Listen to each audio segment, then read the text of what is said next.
La memoria es algo extraño. Esto nos dice Louise Banks, la protagonista de Arrival. Ella es una lingüista que trabaja en una universidad y da clases de lingüística, pero un día se interrumpe su clase porque aterrizan 12 naves alienígenas en la Tierra y nadie sabe de dónde vienen.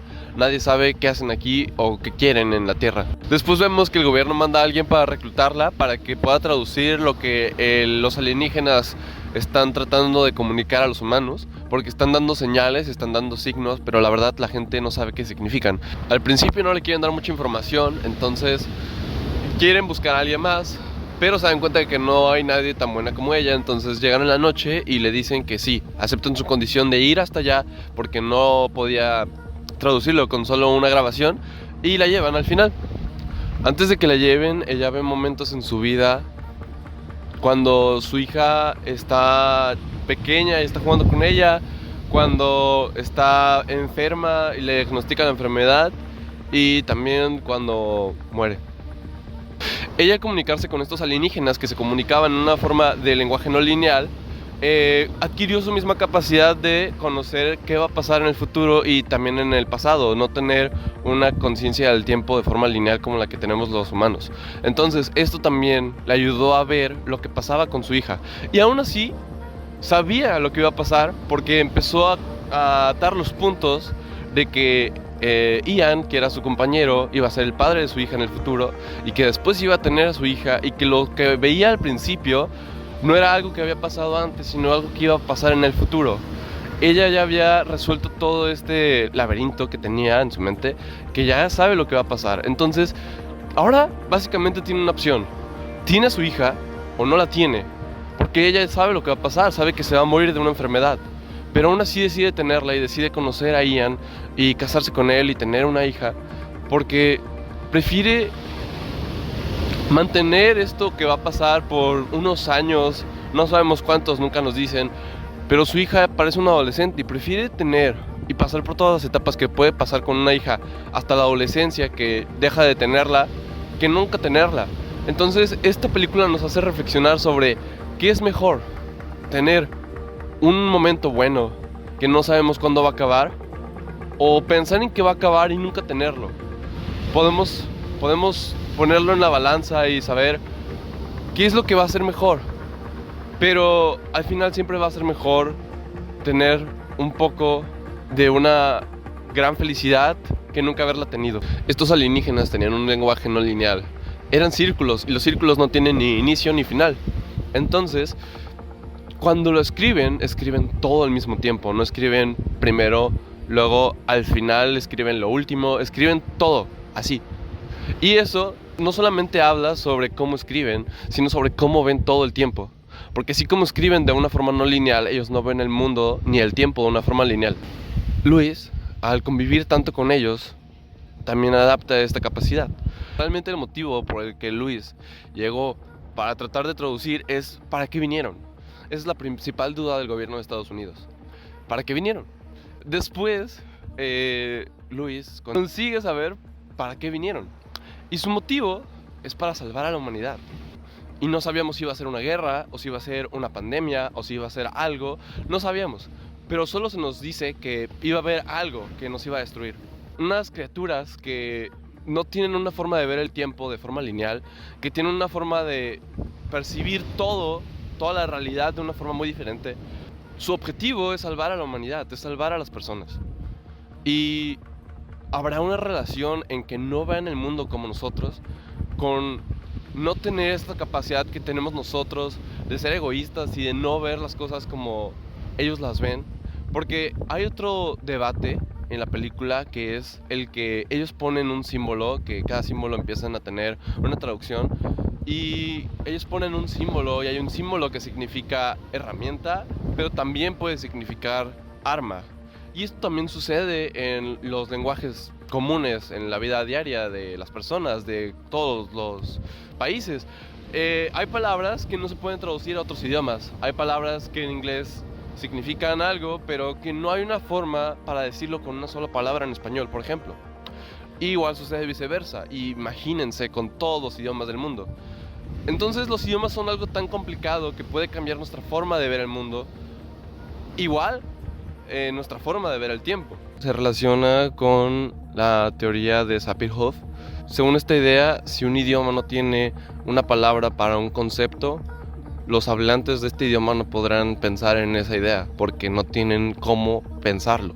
Porque nosotros pensamos a base de palabras, porque no podemos imaginar o pensar un concepto si no lo relacionamos con cómo decirlo o con un sonido, porque las palabras simplemente representan sonidos para nosotros.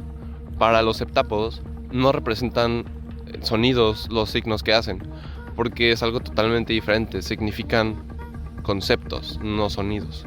Y para nuestra lengua, las palabras que usamos significan los sonidos que hacemos cuando nos referimos a esos conceptos.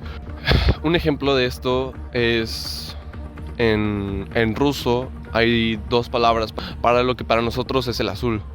Algunos estudios han mostrado que los hablantes del ruso pueden notar la diferencia más fácil entre estos tonos de azul gracias a que tienen una palabra para cada tono de azul, diferente a lo que nosotros solamente vemos como azul y ya. Aunque nosotros tenemos diferencias como azul claro o azul oscuro, azul fuerte, para ellos al tener una palabra completamente diferente para uno y para el otro, lo diferencian mucho más fácil. Ellos tenían un único objetivo, que era salvarnos, pero nosotros no lo pudimos ver, por nuestra forma tan egoísta de ser. Los gobiernos lo único que pensaban era cómo nos van a destruir. Ellos seguramente vienen a matarnos, ellos seguramente vienen a colonizarnos. Y de hecho de esto se habla en la película. Pónganse a ver los libros de historia. Eso dice un personaje que es de parte del gobierno. ¿Qué es lo que van a hacer? Lo que viene en los libros de historia es asesinar y colonizar. Justamente es lo que hace Estados Unidos, es lo que ha hecho la mayoría de Europa. Los alienígenas van a ser igual que nosotros. Porque las personas que son malas tienen miedo de que las otras personas sean igual que ellos.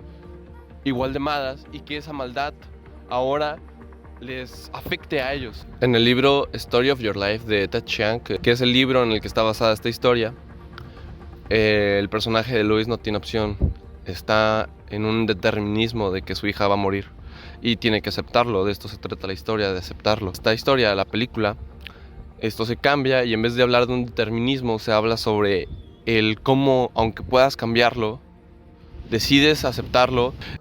La historia termina cuando Louis tiene una visión del futuro en la que ella está en una fiesta con el presidente de China y el presidente de China le dice que gracias por hacerle esa llamada esa vez. Ella no sabe qué llamada le está hablando, pero como es en el futuro, quiere decir que fue una llamada que sucedió en el pasado, lo que significa que está cerca de su presente. Y la llamada